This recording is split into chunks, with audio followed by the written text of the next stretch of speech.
लेकिन खबर दिन भर में आगे बढ़ते हैं। पीएम मोदी ने कल किसान कानून वापस लेने का ऐलान कर दिया और इसके बाद विपक्ष लगातार मोदी सरकार पर प्रहार कर रहा है। विपक्ष के हमलों के बीच पीएम मोदी कल महोबा में थे और बुंदेलखंड के किसानों से बात कर रहे थे। पीएम मोदी ने विकास की कई योजनाओं की शुरुआत भी की।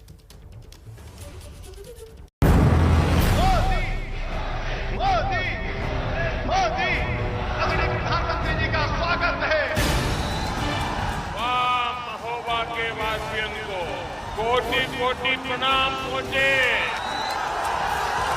दशकों तक लूटने वाली सरकारें देखी, उत्तर प्रदेश को लूट कर नहीं सकते थे और हम काम करते करते नहीं थकते हैं।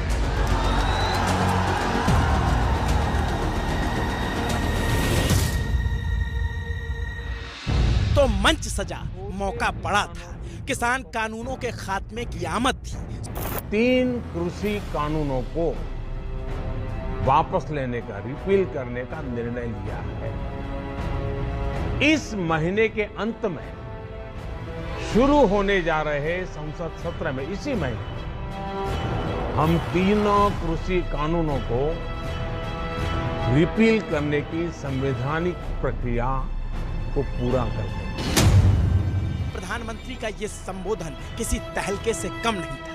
हर जगह यही चर्चा हुई कि चुनाव से पहले कानून रद्द कर दिए गए। किसानों का मन टटोलने प्रधानमंत्री मोदी उत्तर प्रदेश के महोबा पहुंच गए और उन्हीं की भाषा को जुबान दे दी।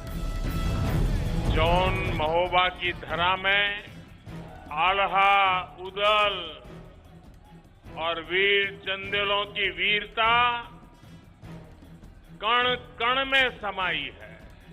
वाह महोबा के वासियन को हम कोटि कोटि प्रणाम पहुंचे। महोबा की बोली और चुनाव की टोली दोनों का रंग एक साथ दिखा, क्योंकि सबसे बड़ा चुनाव तो इसी राज्य में होना है और सबकी निगाहें भी इधर ही टिकी हैं। तो प्रधानमंत्री ने पहुंचकर बुंदेलखंड के इलाके की उसी दुखती रग को ठीक करने की कोशिश कर दी। पानी की समस्या दूर करने की कोशिश कर दी, जिससे बुंदेलखंड सालों से जूझता रहा है। तो फिर डैम के तौर पर सौगातें भी सामने रख दी और फिर कहा यही कि अब बुंदेलखंड को विकास से वंचित कोई नहीं कर पाएगा। यहाँ बुंदेलखंडी बहनों और मेरे प्यारे किसान भाइयों बहनों को बहुत बड़ी सौगात सौंपने आया हूं।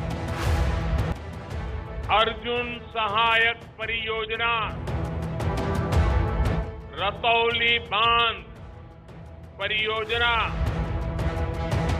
भावनी बांध परियोजना और मझगांव चिल्ली स्प्रिंकलर सिंचाई परियोजना का लोकार्पण करने का मुझे सौभाग्य मिला है।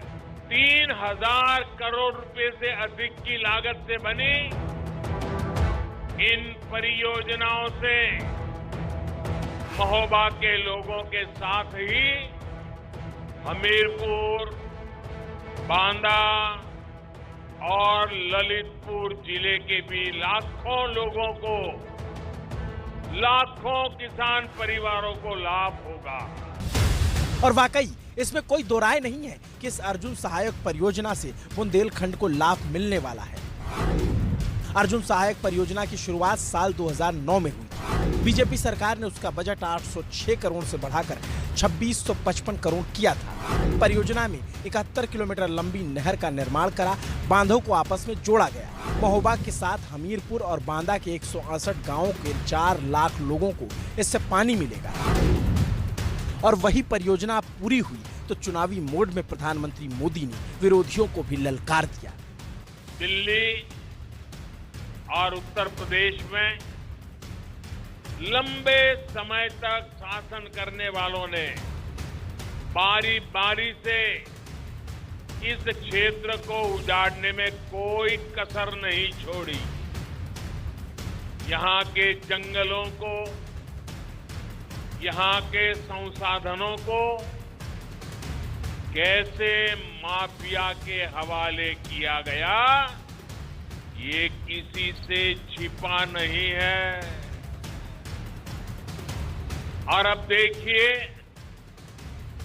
जब इन्हीं माफियाओं पर यूपी में बुलडोजर चल रहा है, तो कुछ लोग हाय तौबा मचा रहे हैं। और जैसे ही प्रधानमंत्री मोदी ने बुलडोजर का नाम लिया, कैमरा खट से सीएम योगी की तरफ घूम गया।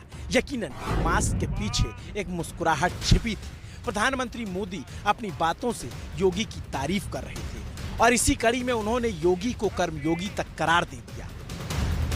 परिवारवादियों की सरकारों ने दशकों तक यूपी के अधिकतर गांवों को प्यासा रखा। कर्म योगियों की सरकारों ने सिर्फ 2 साल के भीतर ही 30 लाख परिवारों को यूपी में नल से जल दिया है।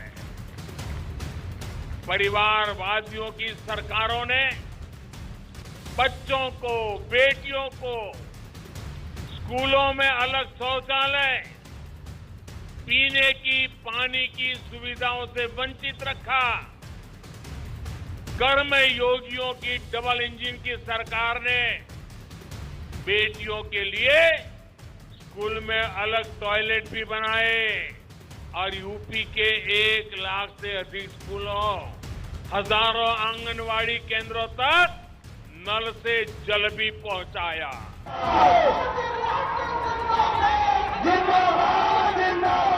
और जब प्रधानमंत्री ने परिवारवाद का नाम लिया तो जाहिर है इशारा यूपी में सबसे बड़े प्रतिद्वंदी अखिलेश यादव की तरफ किया, क्योंकि ये तो सबको पता चल चुका है कि लड़ाई सीधे बीजेपी और समाजवादी पार्टी में होनी है। हमले के रडार भी उधर ही घुमाए जाएंगे और प्रधानमंत्री ने चुनाव से 3 महीने पहले वो शुरुआत अब कायदे से कर दी है। भाइयों और बहनों, परिवारवादियों की सरकारें किसानों को सिर्फ अभाव में रखना चाहती।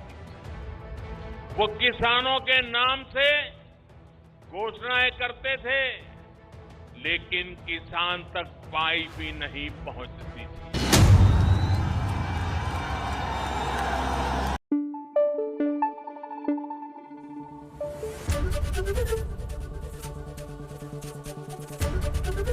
एबीपी न्यूज आपको रखे आगे।